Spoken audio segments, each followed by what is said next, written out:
evening and overnight. An area of wet weather across the Midlands, southern England, South Wales that could provide some snow, certainly over hills, but even to lower levels for a time that may still be around on Thursday morning. So you may wake up to a covering across some surfaces on Thursday morning. It could be icy as well. That does tend to move out of the way, and then we're left with some wintry showers in the east. Again, a mixture of sleet, hail and some snow, and some spells of sunshine, particularly in the west. But look at the temperatures come Thursday. 20 degrees last week. By Thursday, 5 to 8, and feeling colder when you add on that wind.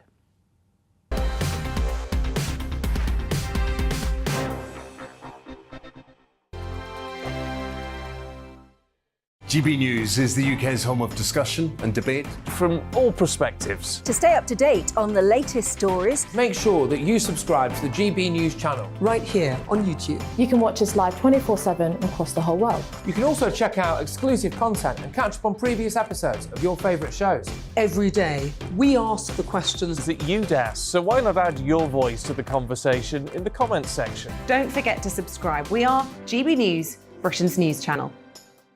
Every night at 11 on GB News, we bring you the next day's stories the day before.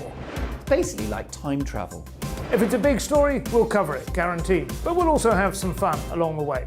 Big opinions, big laughs. Sometimes big hair.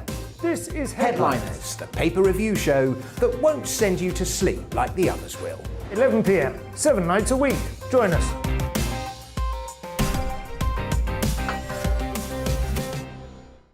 Hello there, I'm Eamon Holmes. And I'm Isabel Webster. And we hope you can join us for Breakfast with Eamon and Isabel. You make me laugh out loud, belly laugh. Is that important first thing in the morning? Yeah, absolutely. And there's me trying to be deadly serious. News is a serious business. Yeah, I have to rein you in sometimes. Well, it doesn't stop us laughing at it. It doesn't stop us having an opinion on what's going on. Yeah. And it certainly will not stop us reflecting what you think. Weekdays from 6 to 9:30 on GB News. I'm Dan Wootton. Join me Monday to Thursday from 9 to 11 for the feistiest and most fun news debate on TV, where free speech reigns. I'll bring you a sharp take on the day's biggest stories, bombshell newsmaker interviews, and A-list guests. And I guarantee you, no spin, no bias, no censorship, and no reason to go to bed. That's Dan Wootton Tonight, Monday to Thursdays from 9 on GB News.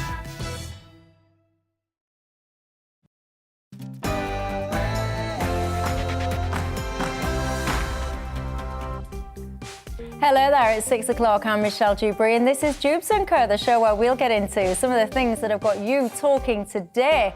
And today marks 34 days into the invasion of Ukraine. The latest round of peace talks have taken place, and apparently, this time, significant progress has been achieved, with Russia pledging to dramatically reduce its operations around parts of Ukraine, including Kiev. Apparently, this is all about increasing trust between the two sides. But will it? And another story that's going on today, and I really wish it wasn't, and I've got to try and stop myself dying from boredom when I discuss it. However, Partygate has reared its head again. 20 fines apparently are going to be issued. We've got no idea to who. Doesn't stop us talking about it though, doesn't it? Doesn't stop much of the media obsessing about it. So we'll be looking at that tonight. And the royals in the news again today, of course, with a ceremony to remember and celebrate Prince Philip. Talk about scrutiny. Every single angle of it has been looked at today. But I wonder, what is the future of the royals? And Brexit, you know, today marks 5 years since Article 50 was triggered. Has Brexit Britain been a success? Hang on a minute though, it's not even really had a chance to be, has it? We've had a global pandemic, we've had a cost of living crisis, and we've had an invasion in Europe. I mean, come on, give it a chance. And in today's stupidity, I mean, I often think to myself, the well can't go any more mad than it does, but it seems to all the time. Men this time will be asked whether or not they're pregnant before they have scans. This is in some trust in NHS England. As I say, the world is going mad. Let's look at the latest news headlines.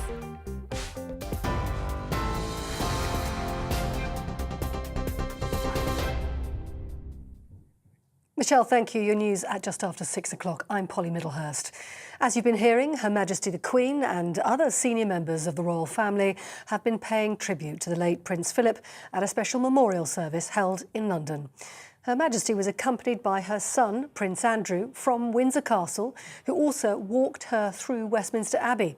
The service of thanksgiving featured elements the Duke of Edinburgh had planned himself for his funeral, but which hadn't been allowed due to coronavirus restrictions at the time. Russia says it will drastically cut its military activity in Kiev and Chernihiv in Ukraine to create the conditions needed for further talks. It follows negotiations in Turkey, which the sanctioned Chelsea FC owner Roman Abramovich attended. He was reportedly poisoned during talks in Kiev early this month, prompting Ukraine's foreign minister to advise his team not to eat or drink anything during negotiations. A Ukrainian negotiator says enough progress has now been made, though, to warrant a meeting of the two sides. Meanwhile, Ukraine's President Zelensky has told the Danish parliament that 100,000 people are still stranded in the southern port city of Mariupol. His comments came as new video emerged showing the Russian tanks with Z markings heading towards the besieged city. Addressing the Danish parliament, President Zelensky called for tougher sanctions against Moscow. We appeal to you and to the whole democratic world. The sanctions against Russia have to be strengthened. You must refrain from Russian oil. You must block trade with the Russian Federation.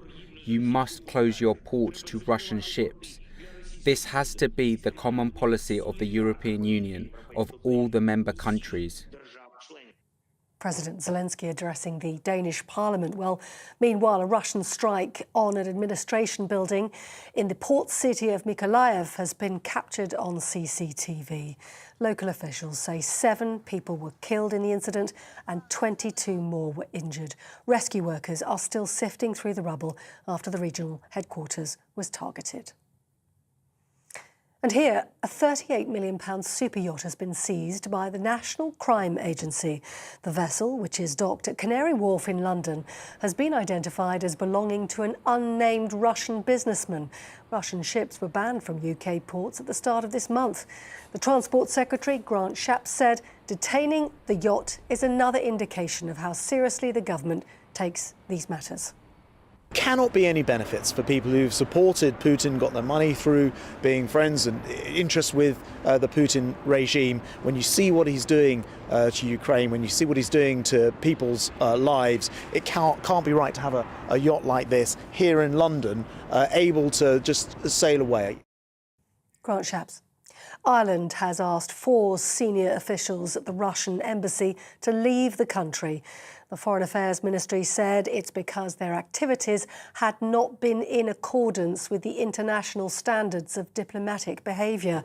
The Russian embassy rejects the claim, saying it's an arbitrary and groundless decision and will only deteriorate relations between the two countries. Downing Street has rejected P&O Ferries' claim that sacking 800 staff was necessary to protect the company. In a letter to the Transport Secretary, the Chief Executive said complying with the government's request to rehire the fired workers could cause the company's collapse. He told MSPs the minimum wage will be paid to workers if the law is changed. The route that runs between Scotland and Northern Ireland as a domestic route, we are required to pay national minimum wage, and we do pay national minimum wage, and we will continue to pay national minimum wage. And if that were extended elsewhere, we will completely comply with it. And this has not been about rates of pay. This has been about a fundamentally different model. Peter Hebblethwaite. Downing Street has insisted the Prime Minister didn't mislead Parliament when he told MPs no lockdown rules had been breached, despite a police investigation finding the law had been broken. 20 fixed penalties are set to be issued for parties which were held during lockdown in Downing Street. The Met Police says they'll be referred to the Acro Criminal Office, which will be responsible for handing out the fines. A dozen events were investigated, and the Prime Minister is thought to have attended as many as 6 of those. Scotland Yard says there could be more referrals in future. And that comes on the anniversary of the first heart painted on the National COVID Memorial Wall in London. Each painted heart marking a life lost to coronavirus. The COVID-bereaved Families for Justice group says it's clear the British public made sacrifices to protect people, whilst those at Downing Street broke the rules regularly and blatantly. On TV, online and on your radio via DAB+, you're with GB News. Now more from Michelle and Dewbs & Co.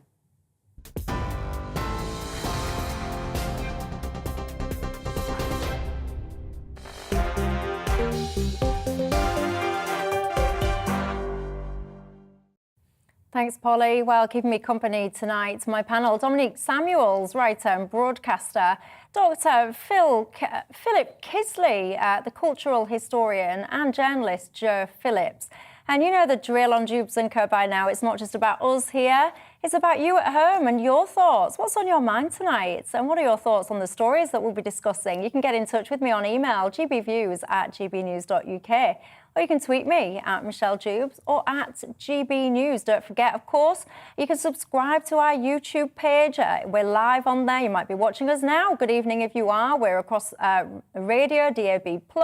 We're on podcasts. We're all over social media. We are everywhere, I tell you. Lots of you have been getting in touch already. Tonight, Gary says, Michelle, I've got a simple question. Do women have a penis? No, Gary, they do not. And probably my one-year-old son knows the answer to that question. Phil says, Michelle, if you're so bored with Partygate, why are you giving it airtime tonight? The public are not interested. Phil, I've got to tell you, I am not interested at all in the story. But as my mum always says, life's not all about me. I'm slowly learning that. And lots of you are indeed interested in this story. Joe Phillips on my panel, for example, is desperate to talk about it, so I hear. So, because it's not just all about me and what I think, I know that some of you want to talk about it tonight, so we shall be doing, and I am going to do my best to be interested in it. That is a promise. Anyway, let's get into our top story tonight, shall we? Russia's Deputy Defence Minister, Alexander Fomin, says that Russia will radically reduce military activity around Kiev. Fomin says that Moscow will cut back activity to increase mutual trust for future negotiations to sign and agree a peace deal with Ukraine. Talks are resumed today in Istanbul between delegates following the bizarre reports that 2 Ukrainian delegates and Roman Abramovich were poisoned, apparently, earlier this month. I'll come to you first, Joe Phillips. You know, we all want there to be peace in Ukraine as quick as possible. Do you think that we're on the road to that now? There's certainly encouraging sounds coming out of Turkey. I mean, you know, there are several questions to be asked, the most important being, would we trust Putin anyway? And I think Zelensky, he's got to be mindful that peace at any cost might cost him dearly. And if he does something that is seen as a sellout to Russia, then, you know, he could quite easily be deposed by his own people. In other words, Putin gets what he wants. He gets regime change. He gets a complicit, docile Ukrainian leader instead of Vladimir Zelensky.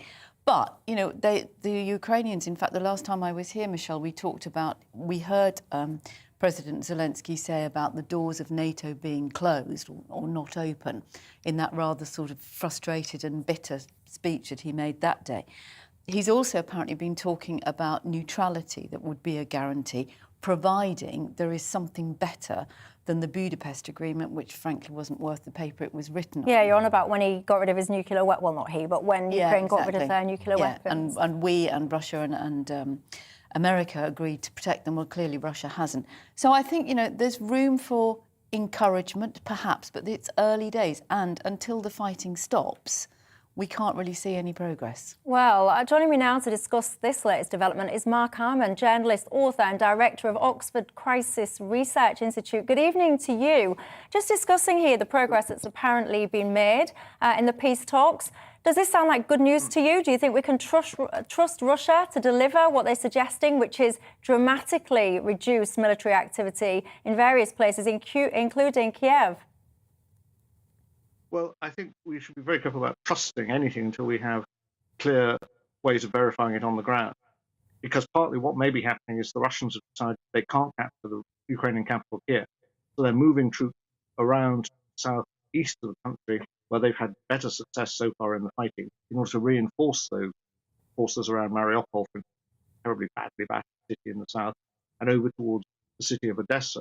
So I think it would be a bit naive to think that this is necessarily a sign that there's going to be peace. Of course, it would be very welcome if, for some miracle, the Russians and the Ukrainians could agree on what they think would be the basis of a genuine long-term peace.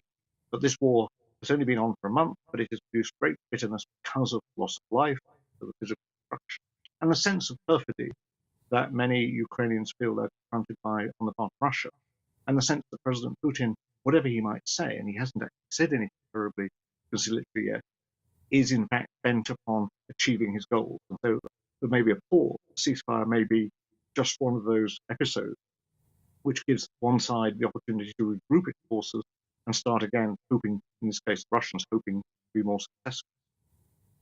And Mark, I read with interest an article column that you wrote in the Daily Mail yesterday, focusing on the alleged poisoning of Abramovich. You were asking, is it all it seems? Is it, in your mind? Well, this is one of the great problems about the problem of trust. Everything's very murky. So there is one possibility that the Russian secret services, who have a very long track record of being involved in poisoning people they don't like, may have for some reason decided they wanted to disrupt these peace talks earlier this month, and they may dislike Abramovich because they see him perhaps as somebody who's going to act as a peace mediator. They don't necessarily want these hardliners, as it were, still are betting on victory.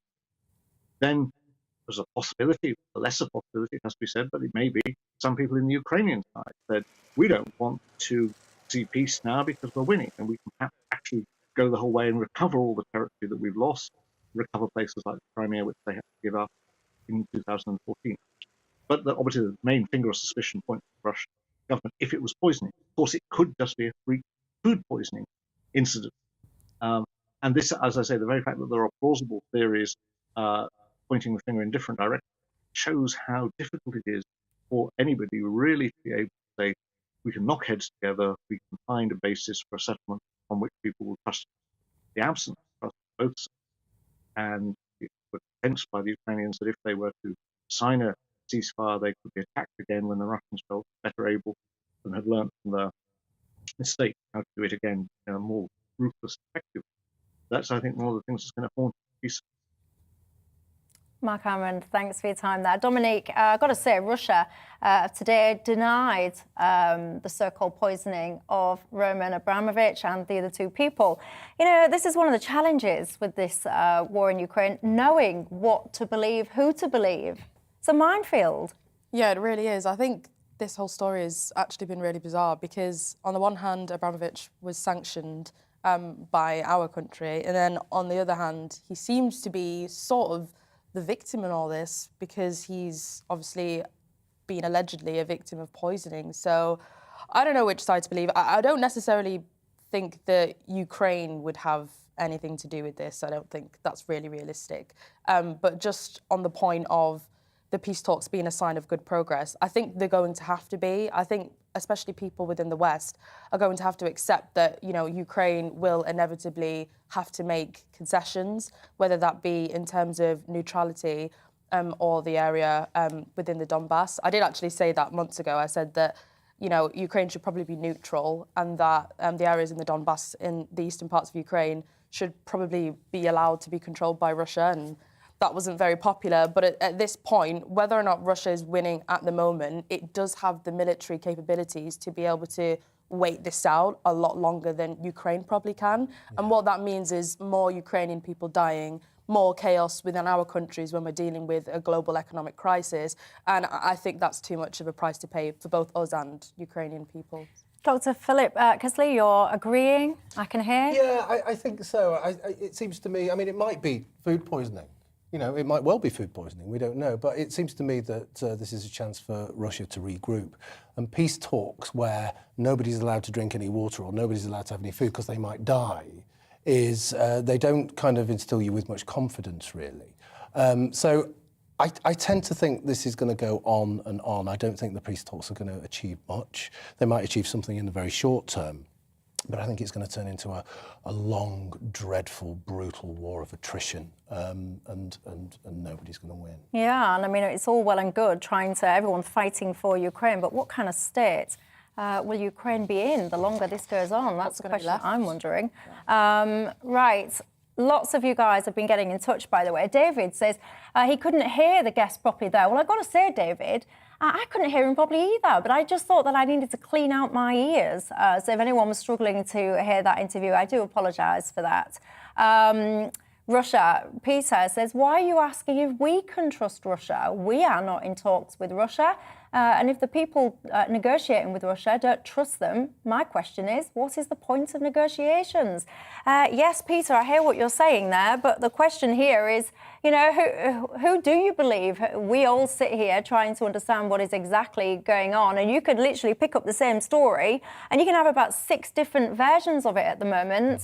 This is a war that is absolutely being played out in the guise of, for example, social media, which puts a lot of interesting spin on things, that is for sure. Unless, of course, you're in Russia, where you can't see anything other than what you're being fed. Yeah, but don't forget as well, by the way, Joe, Ukraine, Zelensky actually closed down a lot of media outlets. So it's not just Russia that's getting restricted information at the moment. That's why I'm saying, who on earth knows what and who to believe at this point in time. Right, let's talk about what I would like to call the most boring story in the land, but I know for lots of you it is not, so I will take it much more seriously. Right, 20 fines apparently will be issued as part of the police inquiry into Downing Street parties that broke COVID rules. The Met Police will not be saying who is fined or which events the fixed penalty notice relate to. Got to say, that makes me groan, because I think if the police are not going to say, then that means, unfortunately, we're going to be subjected to God only knows how long of the media desperately trying to find out who these have gone to. It's been reported, of course, that 12 gatherings have been investigated in Downing Street. Labour, of course, say that Prime Minister Boris Johnson should resign if he is fined. Got to say, I haven't hidden my thoughts on this story, but Dominique, I'll start with you. Do you agree with me? Should we be riveted by now as to what's gone on in these parties? Have we got better things to worry about, or is this actually quite important? Yeah, I do think we have better things to be discussing, and I think even in terms of the political landscape at the moment, you know, when MPs were signing letters of no confidence in Boris Johnson, a few of them have actually been removed now.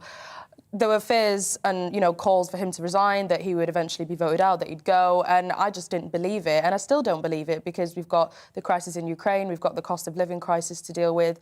If it emerges that, you know, he is held personally responsible for what went on in Downing Street in terms of fines, I think it will be damaging in the long term, but I don't think we would see the Prime Minister resign right now at all. It just wouldn't happen. So in that case, I just think the media should stop, screaming about it, because a lot of people are bored. It might affect the Conservatives locally on the doorstep, and I think to people that I've spoken to, it has. A lot of people are very unhappy with the Prime Minister, but there are bigger issues to focus on, in my opinion. Joe, I'm bored. I bet you're not, though, No, are you? I'm not. I think it's really important, and I think, of course, Ukraine and the war in Ukraine and people dying and, you know, everything that's going on is hugely important, and we should all focus on that, and that is a global issue. But this comes down to leadership, and it comes down to integrity, and it is perfectly clear that what we do know now, even though we don't know and probably never will know, the people who have had a fixed penalty notice or are getting one in the next 24 hours, although Downing Street have said that if Boris Johnson gets one, they will make that public, and it's possible that Simon Case, the leading senior civil servant, who apparently organised the Bring a Bottle party, would also be made public. So it seems to me that we therefore have a complete contradiction. Well, in December last year, Boris Johnson said we abided by the rules throughout. Well, clearly they didn't, because these events took place. The police have investigated. The police have found fit to fine 20 people. Boris Johnson is the boss. He is the leader. This happened on his watch. I can't imagine this happening when Theresa May was in Downing Street, or John Major, or even David Cameron. It's that cavalier attitude.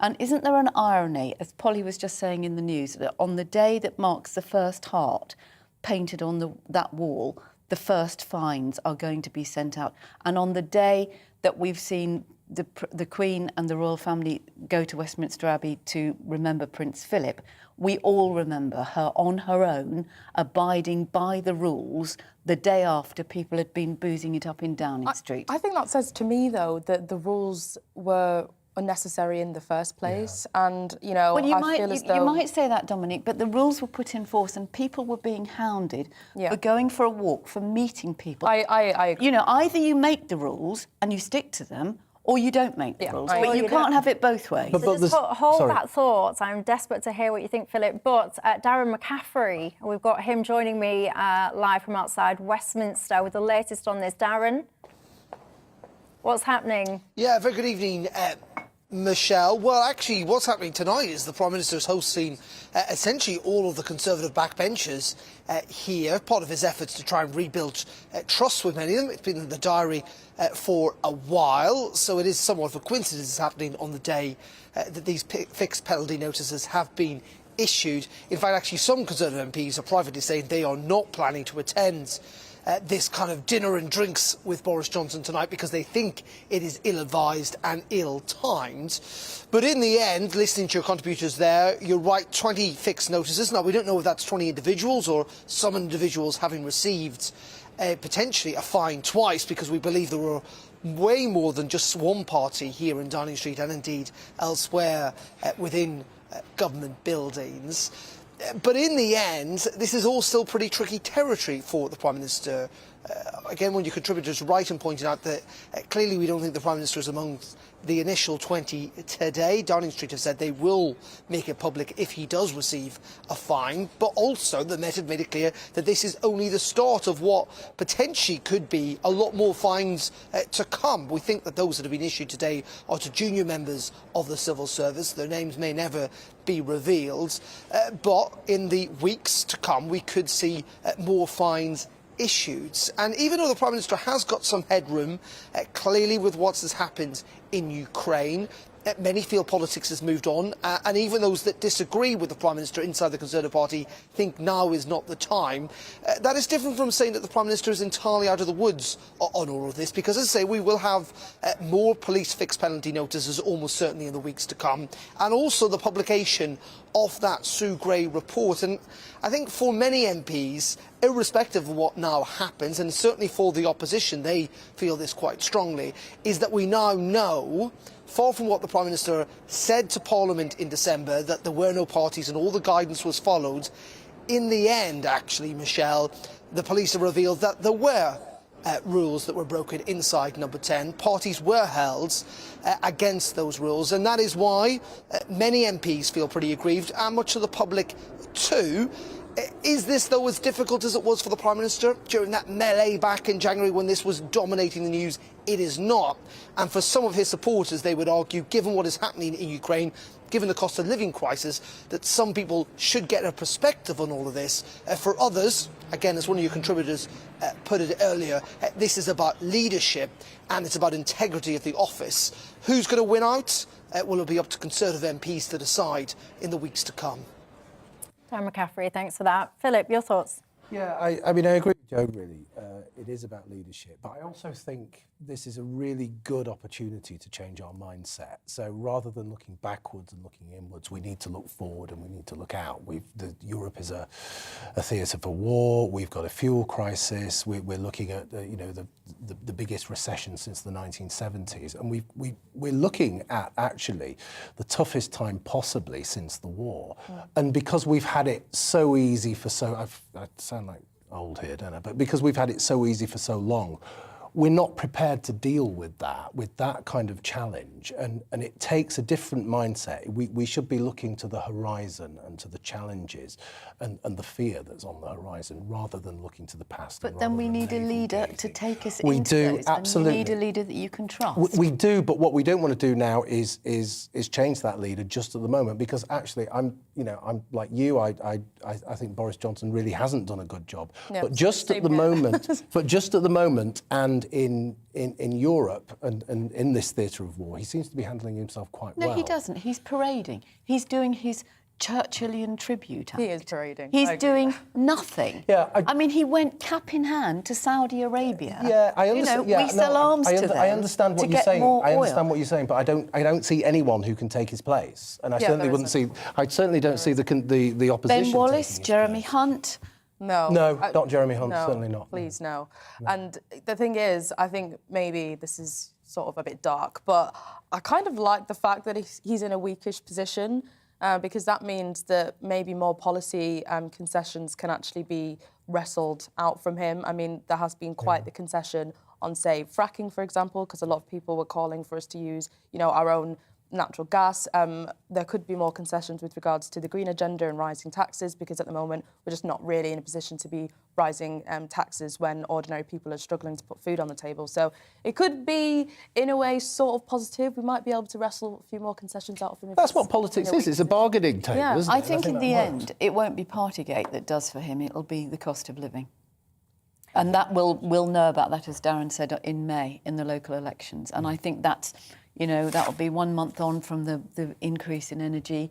And as Philip says, I mean, lots of people have grown up never seeing inflation above 2 or 3%. And the impact that this is going to have on people's mortgages, people's rent, people's income. Boris Johnson's not responsible, though, for much of this. Let's be absolutely clear. This is a global crisis. The cost of living, the cost of energy, etc. This is happening the world over. Money, Michelle. You can choose where you spend money. And we spent 37 or 39 billion pounds on test and trace, which was a complete disaster. We have spent, I mean, I know we're going to talk about Brexit later, but, we got national insurance going up to pay for the NHS. Well, we were apparently going to get £350 million a week after we left Europe.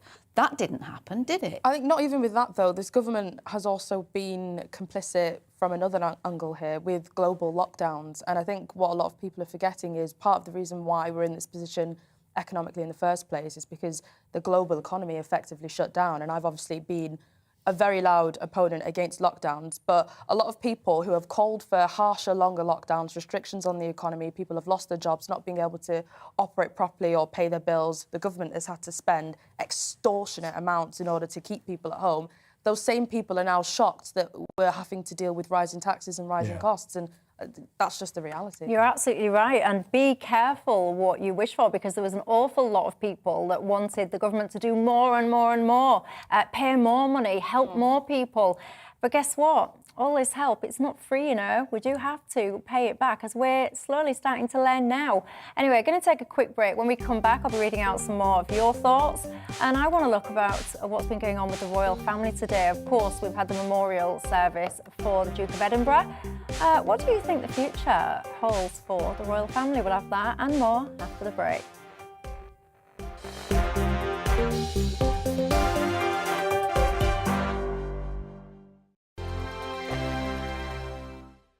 GB News is the UK's home of discussion and debate from all perspectives. To stay up to date on the latest stories, make sure that you subscribe to the GB News channel right here on YouTube. You can watch us live 24/7 across the whole world. You can also check out exclusive content and catch up on previous episodes of your favourite shows. Every day, we ask the questions that you'd ask, so why not add your voice to the conversation in the comments section? Don't forget to subscribe. We are GB News, Britain's news channel. Every night at 11 on GB News, we bring you the next day's stories the day before. Basically like time travel. If it's a big story, we'll cover it, guaranteed. But we'll also have some fun along the way. Big opinions, big laughs. Sometimes big hair. This is Headliners, the paper review show that won't send you to sleep like the others will. 11 p.m, 7 nights a week. Join us.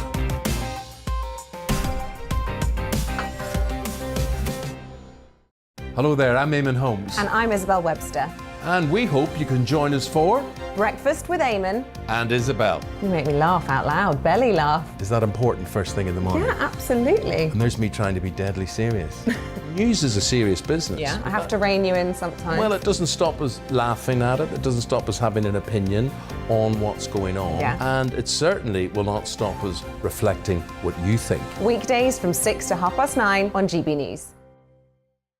I'm Dan Wootton. Join me Monday to Thursday from 9 to 11 for the feistiest and most fun news debate on TV, where free speech reigns. I'll bring you a sharp take on the day's biggest stories, bombshell newsmaker interviews, and A-list guests. And I guarantee you, no spin, no bias, no censorship, and no reason to go to bed. That's Dan Wootton Tonight, Monday to Thursdays from 9 on GB News.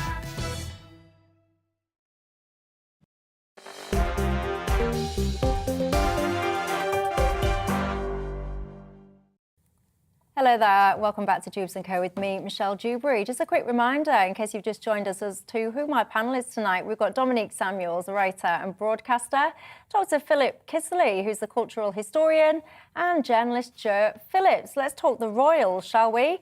The Queen, of course, was joined by members of her family today at Westminster Abbey for a memorial service in honour of her husband, the Duke of Edinburgh, who died last year, aged 99. It was the Queen's first appearance at a major event this year, and she was joined by Prince Andrew, appearing for the first time since the settlement of a US civil sexual assault case. There were 1,800 people in attendance, and this, of course, contrasts with just the 30 that were present at the Duke's funeral due to COVID rules that were enforced at the time. Philip, I'll start with you on this one. Every aspect, pretty much, of the event today has been scrutinised to within an inch of its life. Who sat there? What's the Queen doing? Coming in with Andrew? Should she be there with Andrew? Shouldn't she be there with Andrew? And on and on and on it goes. Your thoughts on all of this, and particularly just around the concept of the future of the royals.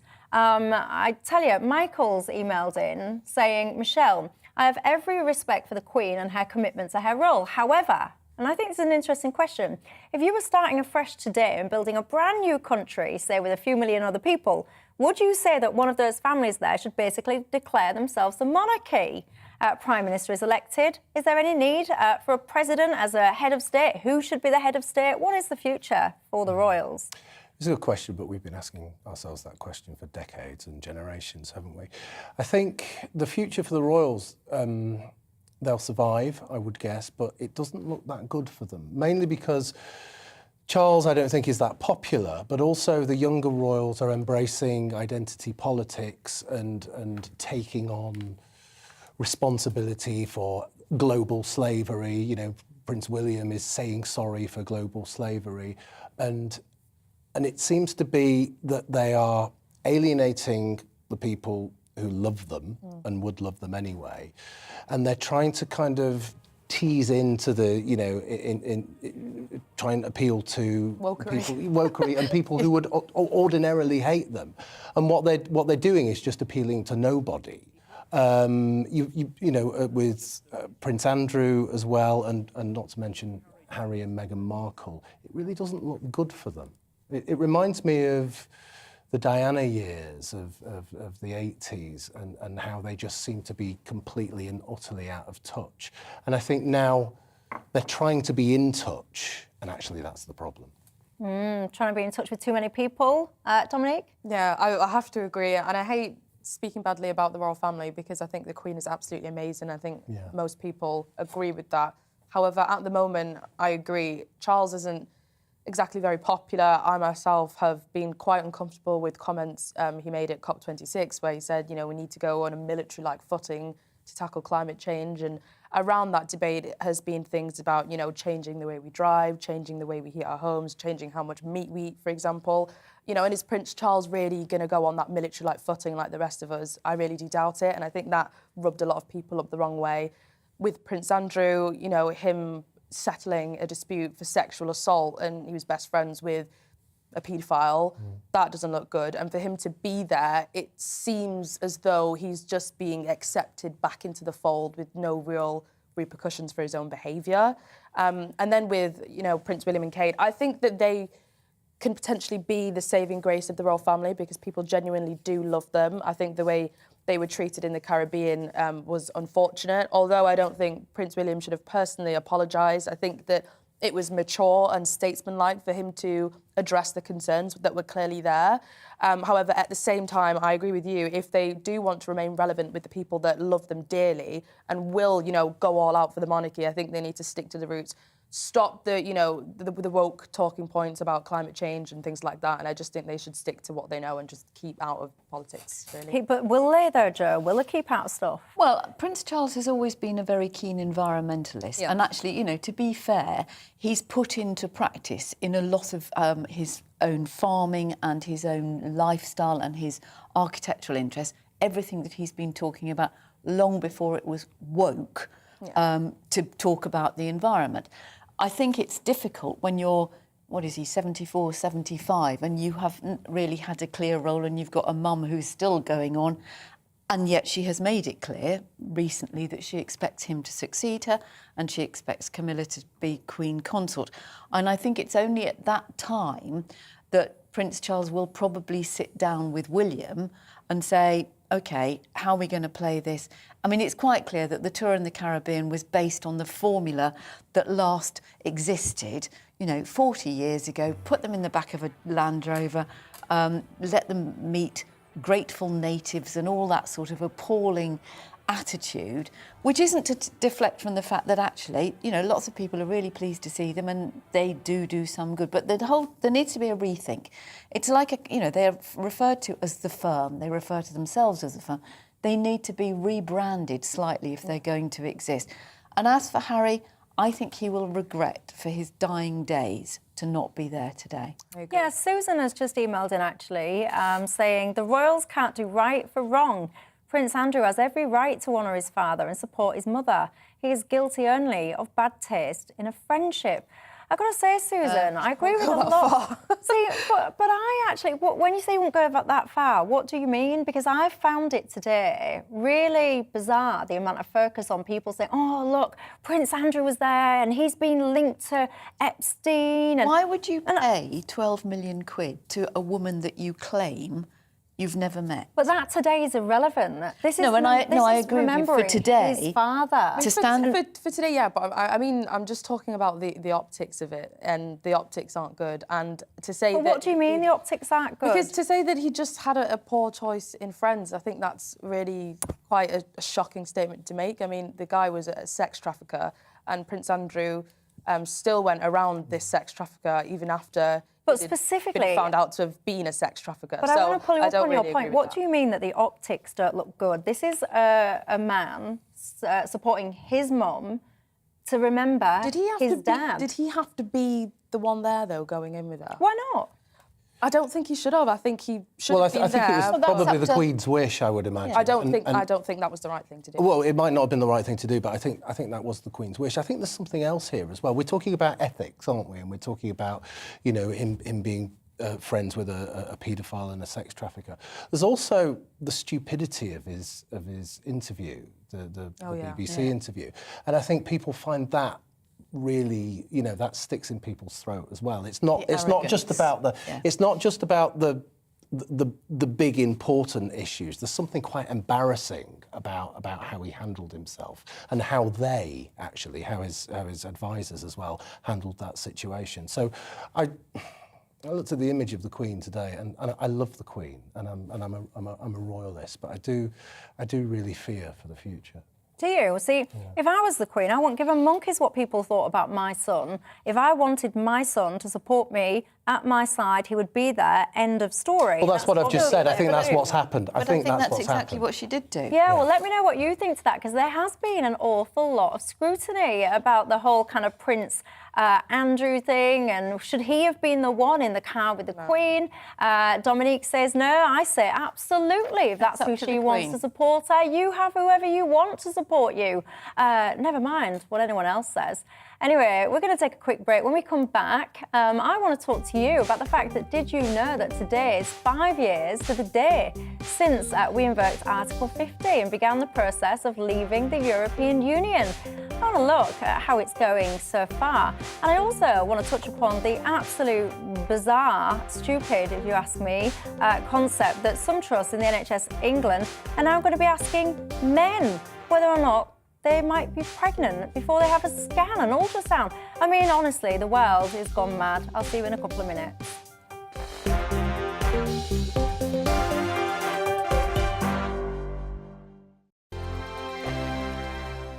GB News is the UK's home of discussion and debate from all perspectives. To stay up to date on the latest stories, make sure that you subscribe to the GB News channel. Right here on YouTube. You can watch us live 24/7 across the whole world. You can also check out exclusive content and catch up on previous episodes of your favourite shows.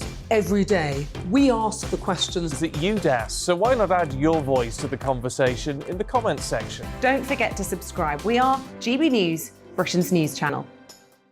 Every night at 11 on GB News, we bring you the next day's stories the day before. Basically like time travel. If it's a big story, we'll cover it, guaranteed. But we'll also have some fun along the way. Big opinions, big laughs. Sometimes big hair. This is Headliners, the paper review show that won't send you to sleep like the others will. 11 p.m, 7 nights a week. Join us.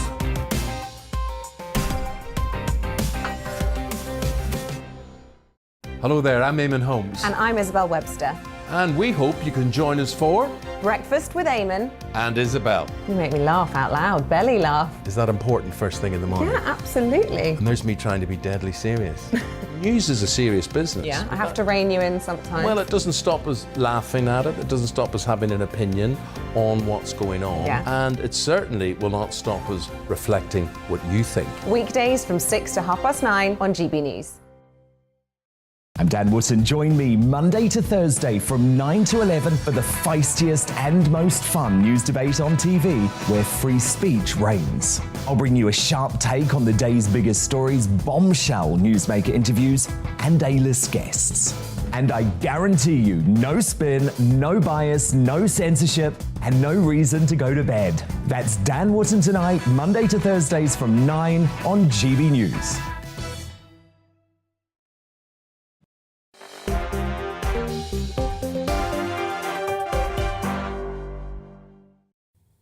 Hello there, welcome back to Dewbs & Co with me, Michelle Dewberry. Quick reminder as to my panel tonight: Dominique Samuels, the writer and broadcaster, Dr. Philip Kisley, the cultural historian, and journalist Joe Phillips. Got to say, we've rumbled our conversation on across the break about the whole Prince Andrew thing.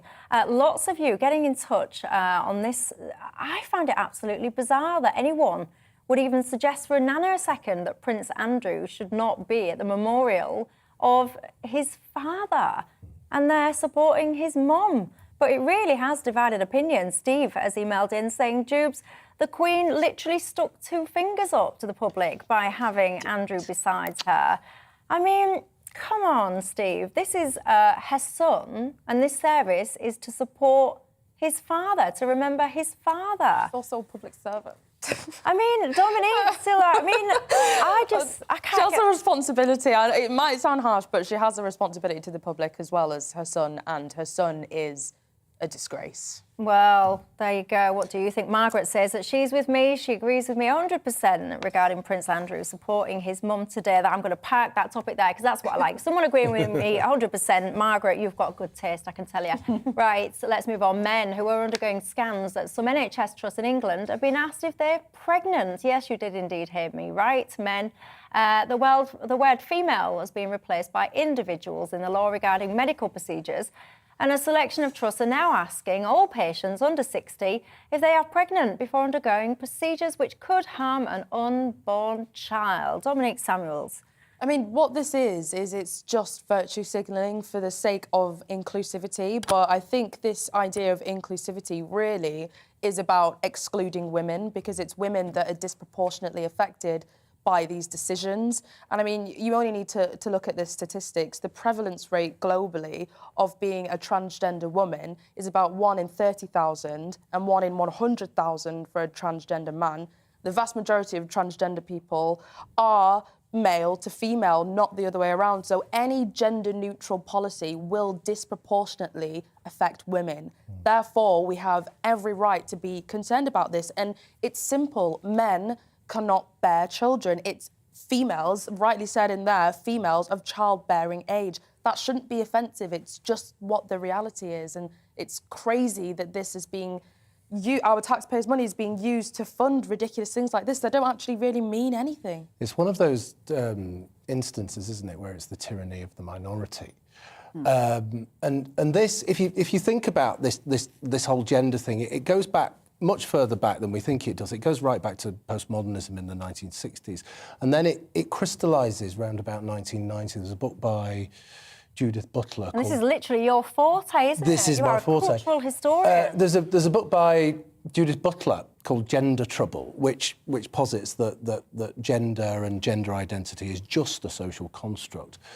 And it's completely unreadable, and it's very playful, I suppose. But what happens is, once this stuff that happens in the academy and happens on campus goes into real life, there are actual repercussions. And if you think about what's going on in hospitals here. And actually, the real story is women's sport, isn't it? That's the big thing. But if you think about what's going on in hospitals here, and you think about things like statistics, especially crime statistics, where all of a sudden women are raping people. What's going on there? Yeah. So that's a really important thing, and it's the fallout of this is massive. One of the things that's really striking to me is how this has got so far, because a lot of it is just so incredibly ludicrous. And that's not to say I'm transphobic or anything like that. I'm really not. I come from a performance and drama background, and I know lots of trans people, and they're all lovely. But when it comes to hospitals, and when it comes to telling people that they're ill, men that they're ill, I think about my father who died of cancer, and you think, you know, people, if someone was going to ask him, "Excuse me, sir, are you pregnant?" just as he's dying, he's an old man who's dying. I mean, it's grotesque. Jo? Well, I agree with both Philip and Dominic, and I think, you know, women's voices are being drowned out by this minority. And I'm sure you're going to be bombarded. And the reason it's taken off is because of social media. But it is a minority. But it means that ordinary middle-aged women like me feel uncomfortable about saying, do you know what, actually, unless you've had somebody grope you on a tube train, or you've been frightened walking home at night in the dark, or you've had somebody come up to you and put their arms around you at you don't want at a party, or all of those things that we do on a daily basis. If you've never had period pains, if you've never had a baby, never had a miscarriage, never had the menopause, all of those things that are health, mentally, safety, you know, are you going to really have trans people in a woman's refuge? And, you know, there's a horrible mixture here, which trans people quite rightly say, oh, you're doing what people used to do, some people used to do, about homosexuality and linking homosexuality with paedophilia, which of course is utter nonsense and totally offensive. But that isn't what people are saying. But what is, I find so desperately uncomfortable is this notion that you can self-identify and say, OK, today I'm a woman. But you could actually literally do that. So you can you know, there's a story, wasn't there, about someone who self-identifies as a woman one day a week. Yeah. Which is fine, and that's OK. And if you want to dress as a woman and you want to live as a woman, it's completely fine. The problem is when rights claims clash. Yes, exactly. And women-only spaces are invaded, and women feel unsafe. And it always seems to be, women who pay the price. That's right. And it's not about, you know, whether you're going to be brutally attacked. It's about being uncomfortable. And I'm sure, you know, Dominique, you, Michelle, and me, and the women working out there, we all know exactly what that means. And I think Philip's right. When you get to sport, I mean, what chance have you got competing? It's blatantly unfair. And so to do this, and I think exactly what Dominique said at the very beginning, I mean, this is trying to be inclusive, but it's gone mad. Because surely, and one would hope that this is a silly story that's absolutely, totally out of proportion, and that most sensible radiographers or health professionals wouldn't even dream of asking such a silly question. Well, Peter's got in touch saying, Michelle, I'm a 73-year-old male, and I've not been asked recently if I'm pregnant. I feel discriminated against. Well, Peter, I'm going to make you feel even worse now, love, because the reason you won't be asked is because you're too old. That's not coming from me. The cut-off is 60, Peter. So they're only going to ask individuals whether or not they might be pregnant if they are under or 60 or under. However, though, Peter, in today's lunatic world, I suspect there's nothing stopping you from self-identifying as being, say, 21. Where does it end? Do you get my point? You know, to me, it's very simple. You are what you are. And we should all respect each other for who we are and what we are, but we shouldn't necessarily be desperately trying to rip up every single fabric of society to try and reflect the thoughts that some people have. Let me know your thoughts, though, at GBViews at gbnews.uk. You can tweet me at Michelle Dewbs or at GBNews. I've got to say, some of the messages, you are making me chuckle. Barry says, well, I'm a 74-year-old man. I don't feel like I've had a period, he says, for 60 odd years. I haven't done a recent pregnancy test, so how would I know the answer to this question? Ah, Barry, and so the lunacy continues. Now, did you know that today marks the 5-year anniversary since basically the UK invoked Article 50 to start the process of leaving the European Union? Brexit was a huge divide, wasn't it, in society? I've only got a couple of minutes left. Yeah, it still is. Dominique's right there. Only got a couple of minutes left, so I'll put it brief. Joe, Brexit, has it been a success yet? Of course it hasn't. But mainly because we were sold a pack of lies. And so the people who voted for Brexit were voting for something that couldn't be delivered. We've got Jacob Rees-Mogg appealing to people in the Sun for some ideas on bureaucracy that he wants to cut. I mean, why didn't they have a plan? I've already mentioned the NHS funds that were going to come pouring in once we stop spending money to Europe. We've seen what's happened to the economy. The Office of Budget Responsibility put out their report, which does disentangle the economy from COVID and from the global economy, and it is absolutely devastating reading. Our production is down, our GDP is down, and the outlook is grim. Right, so that's a no from Joe.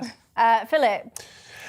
Well, it's not being given a chance. It's a yes from me. I was a Brexiteer, but I think there's got to be a will there. So there's got to be a will to make it work, and I don't think there is at the moment. So the idea that we want the keys to our own front door is a perfectly legitimate idea, because if we don't have the keys to our own front door, then we can't really have democracy. But we've got to be able to lock that front door as well.